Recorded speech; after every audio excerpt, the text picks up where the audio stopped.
Very warm welcome to Winham Presents The Extra Yard. This is the preview show for the fourth test match. It's been a superb test series so far. We've seen Adelaide, Australia picking up an 8 wicket win. At Melbourne, India bounced back with an 8 wicket win. And then, of course, the Sydney was a great escape, isn't it? Batting with a lot of grit, India were able to save that test match. Then the scoreline is 1-1, and we have everything to play at the Gabba. India versus Australia, and here we are to discuss it. We've got Mr. John Devine, Sheffield Shield commentator, and a lovely person to talk cricket to. Thank you very much, Mr. John, for joining us. Thank you, sir. Too kind. And of course, we have, thank you. And we have Alistair McDermott as well, Sheffield Shield cricketer, BBL. He picked up the cup when he was with Brisbane Heat, and it's lovely to talk cricket to him as well, especially of the pitch about Brisbane. Thank you very much, Alistair, for joining us. No, thank you very much for having me. Really appreciate it. Yes, let's jump right into the show then. First, we'll discuss the probable 11s of both the team. Let's start with Australia. News coming in that Will Pucovski will not be available for the last one. He's still recuperating from the shoulder injury. So we'll have Marcus Harris opening with David Warner, Labuschagne coming in at 3, Smith at 4, Wade at 5, Payne 6, Chris Green 7, Cummins, Stark, Lyon, and Hazelwood. First of all, Alistair, I'll come to you. Marcus Harris opening the batting with David Warner, 2 left-handers, 2 very pugnacious, very aggressive left-handers. How do you see this happening? I think it's the right move. It's the right choice. I know some people were saying probably bring back Matthew Wade, but look, I think he did his time and tried to take that opportunity at opening. But I think it'd be wrongful for him to go opening, then back down, and then back up again. So I think the right thing is to put in Marcus Harris, who's he's had a decent opportunity and done okay at test level. And so yeah, I think it's the right option. And it's an opportunity for Marcus to have and show that he's still good enough to play test cricket.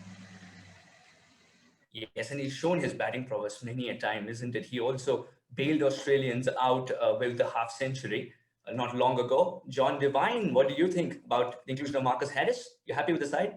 I think India will be very, very happy with this. They've got a new batsman, and we've got an unfit David Warner, and he's probably a little bit confidence is a little bit down, which he didn't perform too well. So yeah, he'd be sweating on the toss myself, but 2 left-handers at the start, not a bad option. And I think it doesn't really matter because all of a sudden now we've got Labuschagne and Smith starting to find some form along with Cameron Green. And I think it'll be, Marcus Harris has that backing behind him, batting down, all the way down to the tail pretty much there. So he'll be fairly comfortable. But gee, what a place to play, open a tied series at the Gabba on day one. Should be an absolute beauty. Alistair, you played there on the first day at the Gabba. It's always the hardest batting, but once you get through that first session, you're pretty well safe. Yeah, I definitely agree that day one is definitely a good opportunity for bowlers to probably, to take some wickets. And what they normally do at the Gabba is you don't necessarily always look at the ground. You look what's happening up in the sky. So if it's overcast, generally sometimes that's a pretty good opportunity to bowl first and get the ball swinging and moving off the deck. But if it's it's nice, sunny, and that's a good opportunity to get through the first sort of 2 hours and then bat a long period of time. And the key is, if you bat a good day and a bit, generally day 2, after the wicket sort of started to harden up, the little divots are crusting over a bit, and then that's when the ball, instead of moving a lot, it just moves enough, and you probably actually get more nicks on day 2 than you do on day 1. All right, and you said the ball will move a little. Keeping that in mind, do you think, let's look at India's 11, and do you think Shardul Thakur, who has this capability of moving the ball both ways, will be handy? Definitely. If the Indian attack can swing the ball and bowl some good lines, which they have, that's been the most very impressive thing. Really good to see. And what a big talking point has been about the Australian run rate.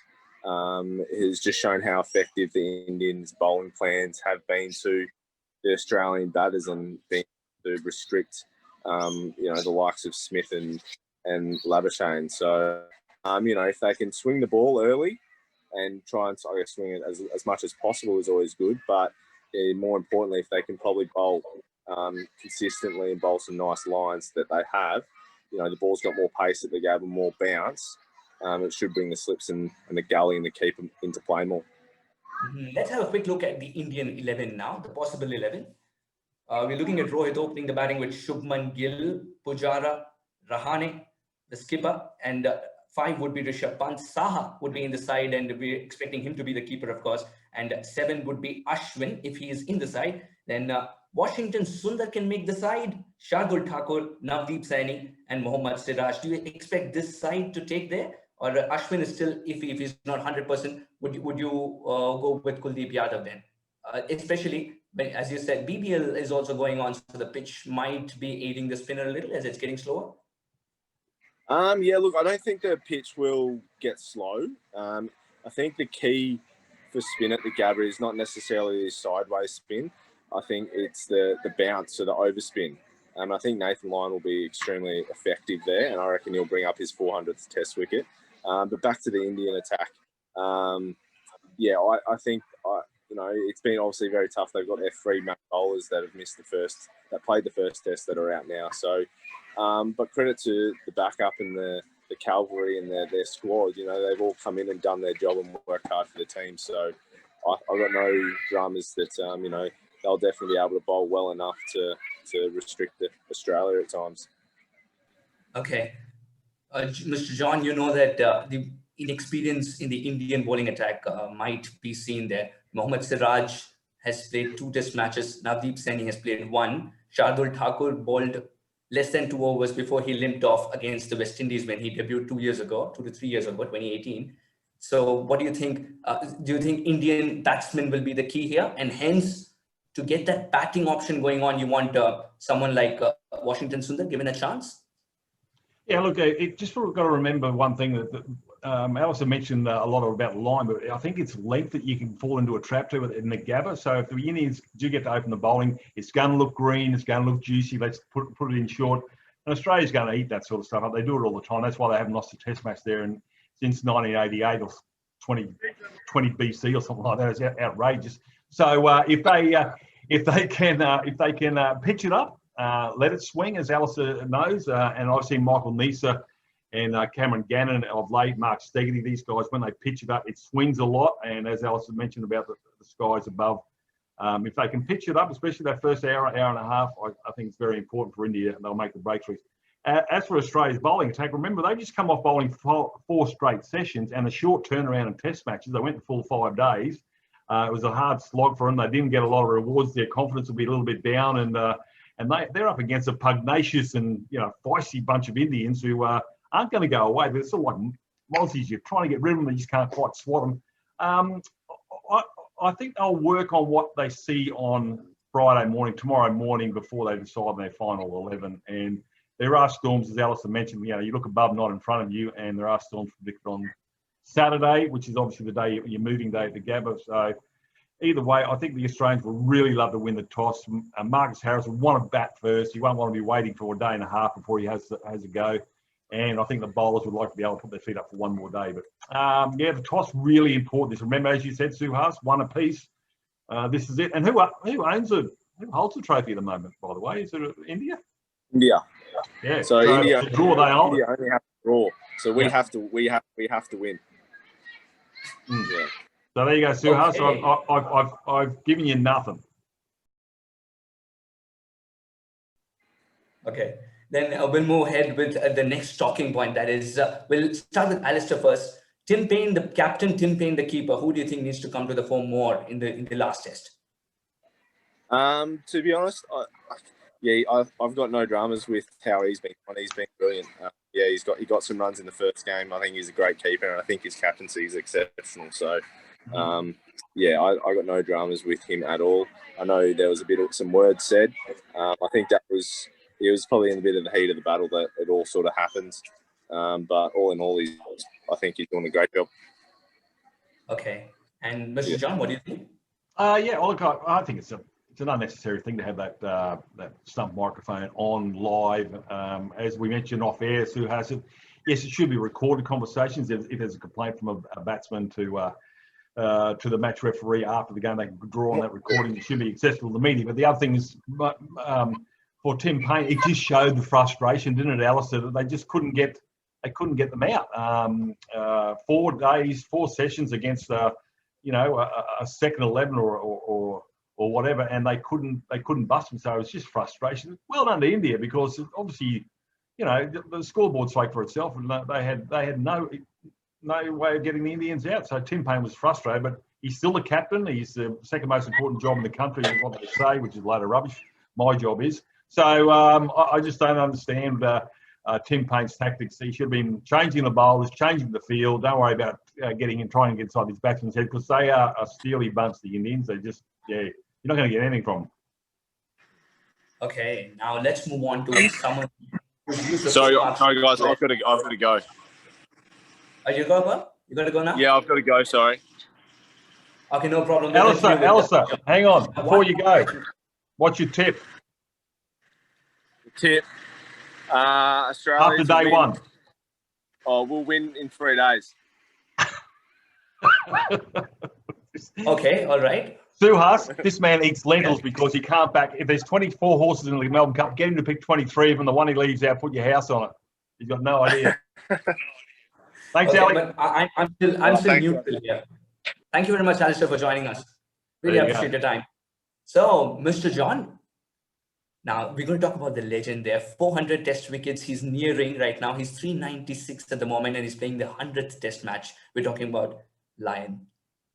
Yeah, it's Alistair mentioned about the Gabba. It's more about the bounce there. And I think Shane Warne once mentioned that he loved bowling at the Gabba more than anywhere else because of that bounce. And I think there's no reason why he doesn't, obviously he missed out on bowling the second innings because India were wiped out for 36 in the first test match. He generally doesn't bowl a lot in the first innings, but in the second innings on day 5, we expect him to take a lot of wickets. I think he only got 2, didn't he, Suhas, from memory? So he needs to, he needs to not look at the scoreboard or the stats and just go out and do his job. But yeah, it's going to be tough. But yeah, what a way to do it. 400 test wickets on your 100th test match. It will be outstanding, and it'll be nice Gary all over the place. 100th test match, and the ball still comes beautifully out of his hand, isn't it? Yeah, and if we talk about batsmen bowling in batting in partnerships, I think the bowling needs to be bowling in partnerships as well. I know India, after Palms got out, they shut up shop, so it didn't really matter who bowled from either end. But in this instance, I think it's going to be a case, especially the first thing, they need to bowl in partnership. Nathan Lyon needs to bowl 6 balls all the time to the same batsman. They can't let cheap singles get away. So, yeah, there's a lot for Tim Paine to work out on that one. And look, India got the ticker. Australia's got the talent, if you will, but enthusiasm will outdo. It's a tortoise in the hare, isn't it? You just got to be smart. So if you're Justin Langer at the moment, what would you be telling the boys here? Would you be talking about the scoreline only, or would you also be talking about the fact that the opponent is defeated at the moment? I think they just need to go back to what they've done well in the past. They need to actually just stop panicking, be patient. I think we mentioned off air in the third test, they only won 1 session, didn't they? And that was with a few run-outs. So that's some extraordinary fielding. But they would have been doing a lot of catching practice. The Australians, they would have been throwing jellyfish at them. They would have been throwing onions at them. They would have been throwing balls with prickles all over them. Anything to try and, their catching was terrible, including Tim Paine's. But, I think they just need to try and forget about what's happened. But the trouble is, Suhas, they just finished that test match 3 days ago. So there's a lot of demons in their heads. So for Justin Langer, I think it's a case of just go back, everybody do their job properly, everybody back each other, and don't look at the scoreboard, look at what you're supposed to be doing out in front of you. The Gabba's a fortress. They've got all the cards in their hands, but India's, I'm not pitching India. I reckon they got a chance here, mate. Okay. Just one more line, if I can have from you, about Nathan Lyon, the career that it has been. Do you see this? Do you see Lyon as someone like Warner was? Like Warney was initially, when McGrath and Brett Lee could trust Warney to finish things off with the ball in hand. Do you see Lyon having emerged like that for the Australian pace battery? He has done that in the past. He has done that. He has wrapped up the last day, and a lot of punters would have thought that game on the third test wouldn't have got anywhere near tee, let alone it did. But Suhas, for mine, I don't think there was a lot of turn there for him on the last day. It was a pretty good pitch, and I think he's frustrated in that. But they need to have, I think, Cummins and Lyon. I think they're the two guns playing in partnership together. So there's a lot of heat coming from one end. Or you go with Mitchell Starc, left armour, coming over the wicket, which can mix it up a little bit. And then you've got crazy Marnus. I've seen Marnus and Steve Smith both bowl at the Gabba, and they are terrible. So I think it's all up to Nathan Lyon. They might try and throw Marnus in there to try and get a cheap wicket, but Nathan Lyon needs to do it all himself, and he can do it. He can bowl a lot of overs. But don't take away from India as well. They've got some pretty good wily customers as well. And interesting enough, Suhas, when they were batting, they didn't want the heavy roller. They wanted the lighter roller because they like to have a pitch that's a little bit doing something because they're used to it. Very true. And I think that will suit them as well as far as the bowlers are concerned. More than that, I think Nathan Lyon, an off spinner, emerging and reaching such great heights, bowling on Australian pitches, I think that's incredible in itself. Yeah, well, and remembering Mitchell Starc, obviously, as you mentioned, left arm over, so there's an added footprint on either side of the pitch as well. You know what I mean? So there's a lot of people say left-handed should be shot at birth, but no, they are handy for some things. Nathan Lyon absolutely loves Cummins and Hazelwood and Starc for their foot marks, as you rightly said. Moving on, 1988. Australia haven't lost a test match at Gabba since 1988. And if you have to talk about from 1990, they played 30 matches, 24 wins, 6 draws. Australia doesn't know how to lose on Gabba. It's their fortress. Yeah, well, interesting enough, because of COVID, though, this is the 4th test match. Generally, it's the first test match of the series. So you've got yourself a ground that's just come off an AFL season. You know, we usually play it in November or December, the first test match over many, many years. So I don't know whether I'm not up with the Weather Bureau, whether that's any different weather-wise in January as it would be in early December. But yes, it is. It's an amazing statistic, isn't it? And that's why generally Australia want to play their first test match at the Gabba, because we haven't been beaten. In saying that, we've had a lot of draws, and that's all that India needs. So I think for that stat, 1 year closer to it actually being broken, and it might very well be with this absolutely tenacious bunch of Indians who would like nothing better than fly home and take the border Gavaskar with a ragtag bunch, if you will, Suhas. But yeah, it's interesting. Who won that test match in '88? Does it say? I really don't know. I have to look up. I'll have to look that up. But it might have been an Ashes series. Might have been when we were doing really badly. I think the last 6 test matches that India played at the Gabba, India were able to draw the last one that they played. But before that, the 5, they were on the losing side. And those were big margins initially. And then the margins reduced, but the result didn't be in their favor. But that brings us to the last segment of our show. That is, what do you do with the weather there? Do you expect a bit of rain? And we're expecting you to be there, not rain, at the Gabba. Yeah. No, I do intend to be there. I'm not sure which day yet. Yeah, interesting. Because basically, if as Alistair McDermott said, he's played a lot of Shield cricket there. He's played for the BBL as well. So his best bowling's a 7 for 21 in first class cricket, but that was at the Wacker. But it's the ground itself, Suhas, I don't know if you realise it's as big as the MCG on the surface. It's a very, very big ground. And I don't think I think it's only 25% or 50% of the crowd might be there as well. So that's got nothing to do with it. But your question is about the weather. There are storms predicted on Saturday. There hasn't been any there's been the Big Bash games there at the Gabba, but I think it's it's the toss of the coin. You'll really be sweating on this one. I know what both sides, I'm sure India and Australia, if they win the toss, will bat first regardless and try and bat as long. And India, they came up against the best bowling attack in the world, and they only lost 5 wickets. They didn't lose a wicket in 2 sessions. But they don't fear Australia, and that's great. All right, so you were suggesting win the toss, bat first? Most definitely. Nasser Hussain made the boo-boo many years ago, and they absolutely got flogged. But I think India just need to just not look at this green top. You will see. I've called a lot of Shield games there at the Gabba where you can't actually tell the pitch from the block. Okay. Yet it does nothing. You can bowl it right in the middle, and it's just a tennis ball. You pitch it up, it'll bend, and it'll be as hard as concrete, because at the moment it's about 34 degrees, 35 degrees. There's a lot of wind around at the moment. The thing's going to dry out pretty quickly. You need to get through that first hour and a half, and after that, you're away. Good luck. Okay, then we're expecting you to be there as well, and I really hope you don't have to pack an umbrella and you pack the banners that you make with all your heart. Thank you very much, Mr.